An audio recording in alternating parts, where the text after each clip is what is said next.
என் உயிரினும் மேலான தமிழ் பெருங்குடி மக்களே, உங்கள் அனைவருக்கும் மேலரசம் பட்டு சமூகத்தின் பணிவான வணக்கங்கள். அன்பு உறவுகளே, நம்முடைய சேனலை நீங்கள் பார்ப்பது இதுவே முதல் முறையாக இருந்தால் நம்முடைய காணொலிகள் தொடர்ந்து உங்களுக்கு வர வேண்டுமென்றால் தொடர்ந்து சப்ஸ்கிரைப் செய்து கொள்ளுங்கள்.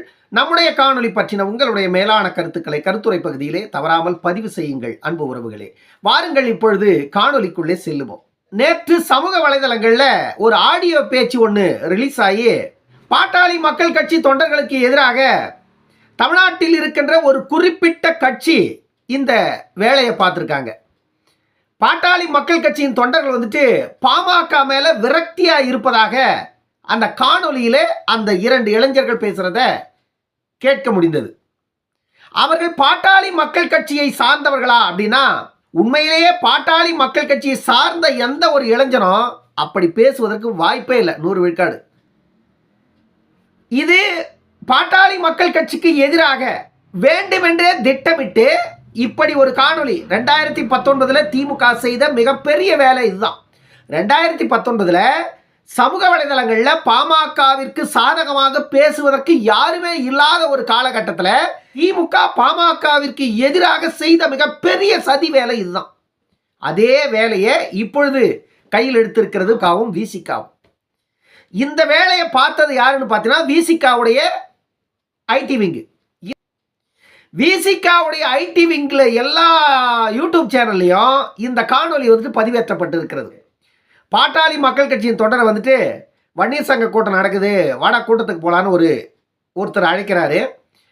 எதிர் திசையில் பேசுகிறவர் வந்துட்டு இல்லை, நான் வந்து கூட்டத்துக்கு வர மாதிரி இல்லை, ஏன்னா எனக்கு கூட்டத்துக்கு வர பிடிக்கல, ஏனென்றால் பாஜகவோட கூட்டணி பேசிட்டு இருக்கிறார் ஐயா, அது எனக்கு பிடிக்கல, அதனால நான் கூட்டத்துக்கு வர மாதிரி இல்லை அப்படின்னு அந்த தொண்டர் பேசுற மாதிரி ஒரு அலைபேசி வீடியோவை விசிகாவுடைய ஐடி விங்காக செயல்படுகின்ற அனைத்து யூடியூப்லையும் பதிவேற்றி பாமகவிற்கு எதிராக இந்த வேலையை வந்துட்டு விசிகாவும் அதே போல திமுகவுடைய யூடியூப்கள்லையும் இந்த வீடியோ வந்துட்டு நேற்று பெரிய வைரல் ஆயிருக்குது தமிழ்நாட்டில். நம்ம என்ன கேட்க வரோம்னா, பாமகவோட மோத தயாராக இருந்தால் அவர்களுடைய கொள்கையோடு மோதுங்க, அவர்களுடைய கோட்பாடுகளோடு மோதுங்க, அவர்களுடைய கருத்தியலோடு மோதுங்க, அவர்களுடைய லட்சியங்களோடு மோதுங்க, அவர்களுடைய இலக்குகளோடு மோதுங்க, அவர்களுடைய அரசியல் அறத்தோடு மோதுங்க. திராணி இல்லைல்ல, திராணி இல்லைல்ல. 35 ஆண்டு காலமாக பாமகவை அசைத்து பார்க்க முடியல, விசிகாவை அசைத்து பார்த்துட்டீங்க திமுக. இப்பொழுது விசிக திமுக காலடியில் விழுந்து கிடக்குது. பாமகவிற்கு அப்படி ஒரு தேவை இல்லை. ஒரு பாமக தொண்டன் இந்த மாதிரி பேசி இருப்பான்னா ஏற்க முடியாது. ஏன்னா பாமகவின் தொண்டர்கள் உணர்வோடு ஒன்று சேர்ந்தவர்கள். பாமகவின் தொண்டர்கள் உணர்வோடு ஒன்று சேர்ந்தவர்களை மாதிரி அடிமைகளா ஒரு பாமக தொண்டன் கூட இருக்க மாட்டான். தலைமை கிட்ட கூட எதிர்த்து கேள்வி கேட்கிற உரிமையே பாமக தொண்டனுக்கு பாட்டாளி மக்கள் கட்சியின் தலைமை கொடுத்திருக்கிறது. விசிக மாதிரி 2 சீட்டுக்கு அனைத்து கொள்கைகளையும் அடமானம் வச்சுட்டு திமுக கிட்ட காலில் விழுந்து கிடக்கிற இயக்கம் பாமக நினைக்கிறீங்களா? இன்றைக்கு எந்த இயக்கத்தோடு பாமக கூட்டணி வைத்தாலும் கூட, அந்த கூட்டணி வைத்திருந்தாலும் கூட அந்த இயக்கம் மக்களுக்கு எதிராக ஒரு பிரச்சனையை கையில் எடுத்தா முதல் குரல் பாமகவின் குரலாக தான் இருக்கும். பாமக போட்டு இருக்கின்ற கூட்டணி ஒப்பந்தத்திற்கு எதிராக அந்த இயக்கம் செயல்பட்டா அடுத்த கணம் அந்த கூட்டணியிலிருந்து வெளியேறும் பாமக. கூட்டணி சேர்ந்து விட்ட காரணத்தினாலேயே மக்களுக்கு எதிராக எதை செய்தாலும் ஏற்றுக்கொண்டு அடிபணிந்து கிடக்கின்ற இயக்கம் பாமக அல்ல, எதிர்த்து கேள்வி கேட்கின்ற இயக்கம். மக்களுக்கு எதிராக எந்த சிறு பிரச்சனை நடந்தாலும் எதிர்த்து கேள்வி கேட்கிற இயக்கம் பாமக. நான் வந்துட்டு சில விஷயங்களை பேசக்கூடாதுன்னு நினைக்கிறேன். என்றால் இந்த தளம் வந்துட்டு பாமர மக்களின் குரலாக இருக்கணும்னு நினைக்கிறேன். நான் எந்த ஒரு தருணத்திலையும் யாரும் முகம் சுழிக்கின்ற வார்த்தைகளை நான் பயன்படுத்தக்கூடாதுன்னு நினைக்கிறேன். அதனால சில இடங்களில் கண்ணியமாக வார்த்தையை நான் பயன்படுத்துகிறேன். நீங்க பேசுறீங்களே அந்த வார்த்தையை நான் பயன்படுத்துறேன்னு வச்சுக்க, உங்க தலைவர்களை எவ்வளவு கேவலமா நான் பேச முடியுமோ அவ்வளவு கேவலமா பேசுவேன். நான் பேச தயாரா இல்லை. ஏன்னா எங்களுடைய தலைமை எங்களுக்கு அதை சொல்லி கொடுக்கல. நாகரிகம், பண்பாடு, கலாச்சாரம் இதையெல்லாம் நாங்கள் இது வரைக்கும் கட்டி காத்து வந்துட்டு இருக்கிறோம். நீங்க பேசுறத நான் பேசணும்னா உங்களுக்கு எனக்கு உள்ள வித்தியாசம் காணாம போயிடும். இதுதான் பாமக தொண்டனுக்கும் விசிக தொண்டனுக்கும் இருக்கிற வித்தியாசம். திமுக வந்துட்டு 2019 கூட்டணி சேர்க்கும் பொழுது காங்கிரஸுக்கு எத்தனை கோடி கொடுத்துச்சு, விசிகாவுக்கு எத்தனை கோடி கொடுத்துச்சு, கம்யூனிஸ்டுங்களுக்கு எத்தனை கோடி கொடுத்துச்சுன்னு அவங்க தேர்தல் செலவு கணக்கு காட்டின பத்திரத்தில் இருக்கு. விசிகா திமுக கிட்ட போட்ட கூட்டணி ஒப்பந்தம் எங்களுக்கு தெரியாதா? கம்யூனிஸ்டுகள் திமுக கிட்ட போட்டிருக்கிற கூட்டணி ஒப்பந்தம் எங்களுக்கு தெரியாதா? இதெல்லாம் நாங்க பேசினா விசிகாவும் கம்யூனிஸ்டும் தலை தூக்கி நடக்க முடியாது. தெருவில் குடிக்கிற தண்ணியில மலத்தை கலந்து விட்டான். அத்தனை பேர் வந்துட்டு உடல் உபாதையால பாதிக்கப்பட்டு மருத்துவமனையில் படுத்து கிடந்தாங்க. குறைந்தது 1.5 ஆண்டு காலம் ஆகுது அந்த சம்பவம் நடந்து.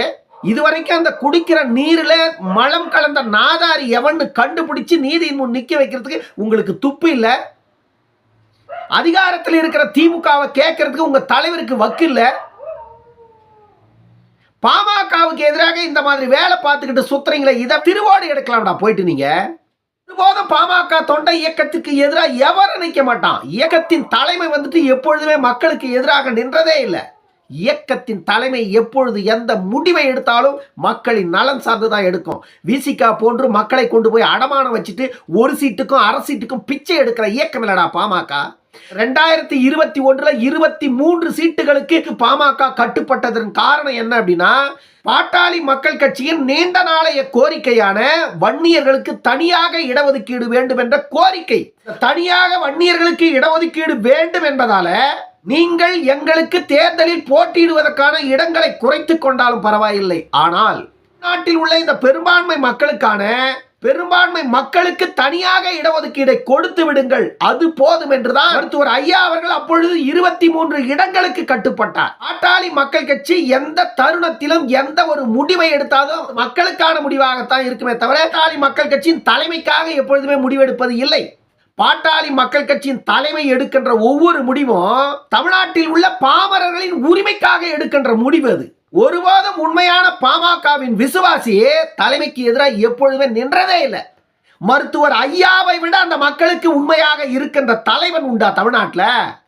மருத்துவர் அன்புமணியை விட தமிழ்நாட்டு மக்களுக்கு உண்மையாகவும் நேர்மையாகவும் செயல்படுகின்ற வேறு ஒரு அரசியல் கட்சி தலைவன் தமிழ்நாட்டில் உண்டா?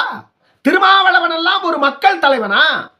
திருமாவளவனை நம்பி அத்தனை மக்களையும் கொண்டு போய் திமுகவில் அடமானம் வச்சுட்டு 2 சீட்டுக்கு பிச்சை எடுத்து நின்னீங்களே, வெக்கமா இல்லை உங்களுக்கு? நீங்க பாமகவை இழிவுபடுத்தணும், பாமக தொண்டர்களை வலுவிழக்க செய்யணும், பாமக தொண்டர்களின் மனங்களை மாற்றணும் அப்படின்னு இப்படி ஒரு வேலை பார்த்துட்டு இருக்கீங்களா? நீங்க எந்த வேலையை பார்த்தாலும் பாமக தொண்டை அதுக்கெல்லாம் அடி பண்ணிடுறவன் கிடையாது, இதையெல்லாம் நம்புறவன் கிடையாது.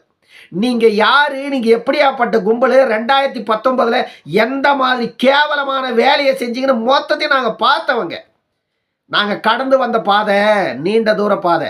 1980 ஆரம்பிச்சு 1987 துப்பாக்கி குண்டுகளுக்கு மார்பு விரிச்சு காட்டி எத்தனையோ அடக்குமுறை ஒடுக்குமுறைகளை எல்லாம் சந்தித்து உங்களை போன்ற நாடக காதல் கும்பலை எல்லாம் எதிர்த்து அதையும் சமாளித்து எடுகட்ட சாதி வெறிபிடிச்ச திமுகவை எதிர்த்து 35 ஆண்டு காலமாக தமிழ்நாட்டில் இந்த அரசியல் பேர் இயக்கத்தை நடத்துகிறார் மருத்துவர் ஐயான்னா உங்களுக்கு வயிறு எரியதான் செய்யும். இன்னைக்கும் பாமக இவ்வளவு பெரிய பார்கின் பண்ணுது, இன்னைக்கும் பாமக 10 சீட்டு வேணும்னு பார்கின் பண்ணுதுன்னா அது மருத்துவர் ஐயாவின் ஆளுமை, மருத்துவர் அண்ணன் அன்புமணியுடைய ஆளுமை.